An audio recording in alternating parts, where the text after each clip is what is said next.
kepentingan rakyat. Kita adalah parlemen jalanan yang menyuarakan suara rakyat.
Kita telah sepakat bahwasanya ini aksi damai.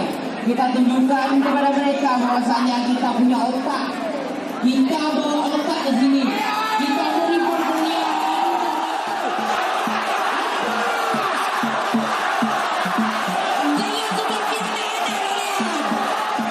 Bahwa pasal KUHP ini atau poin-poin tuntutan yang ingin kita perjuangkan, kita sakit hati sebenarnya kawan-kawan. Kita sangat jenuh. Kenapa hari ini seluruh mahasiswa Indonesia bergerak? Kenapa hari ini seluruh mahasiswa Indonesia menyampaikan tuntutannya?